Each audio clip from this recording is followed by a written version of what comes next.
Assalomu alaykum, o'z kanalga xush kelibsizlar. Men bugungi videoyimda tez va oson tayyor bo'ladigan tushlik tayyorladim. Lavash xamiridan ozgina masalliq bilan tayyor bo'ladi. Marhamat, videoyimni tomosha qilinglar. Bunga bir donagina piyoz yetadi. Uni maydaroq qilib to'g'rab olamiz. Ichiga qaylasiga ketadigan masalliqlarimiz 3 donagina kartoshka yetadi. Buni qirg'ichdan chiqarib olamiz. Bular maydaroq to'g'rashimdan sabab qiymasi tezroq tayyor bo'lishi uchun va go'shtimizni ham qiymalab chiqarib olamiz. Мясорубкаdan mana masalliqlarimiz tayyor bo'lgandan so'ng qozonimizni qistirib olib, yog'ni quyib, yog'imiz qizigandan so'ng birinchi bo'lib qiymali go'shtimizni solamiz. Ozgina qovurilgandan so'ng kartoshkamizni solib, yana ozgina qovuramiz.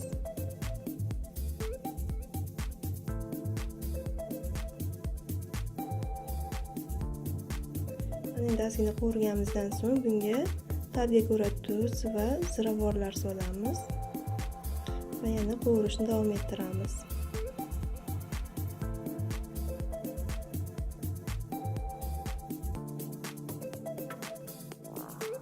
Endi piyozimizni ham solib yuborsak bo'laveradi.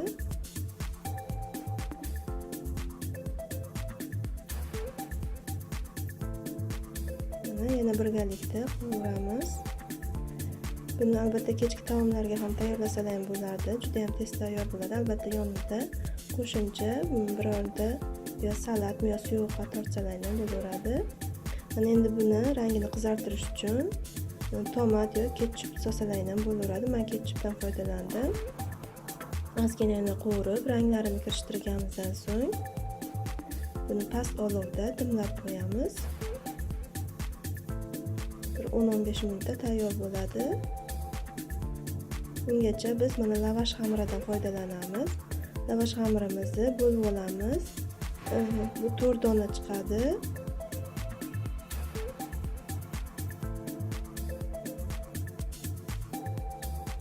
To'rtta bo'lakka bo'lib oldik. Mana uzunchoq qilib.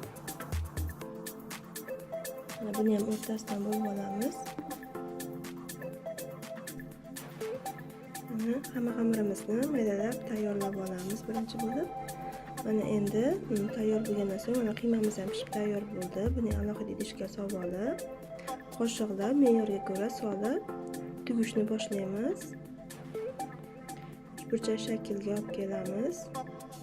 Mana xuddi shu holda o'rab ketaveramiz. Mana ortib qolgan qismini ichiga qistirib qo'yamiz. Juda ham oson. Lavash xamirimiz iloji bo'lsa yangi bo'lsa yaxshi, chunki har xil uslubda buklanadi. Bilasizlar, 1-2 kun o'tib qolgandan so'ng qotib qoladi lavash xamiri. Yana bir bor sizlarga ko'rsatib o'taman to'yilishini.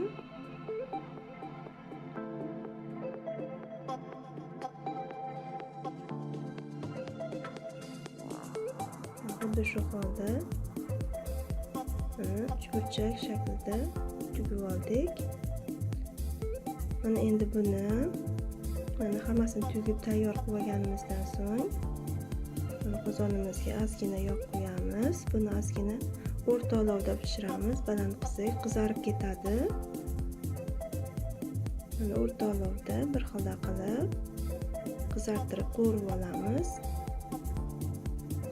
Albatta buni ichiga yog'lari ham singib kiradi.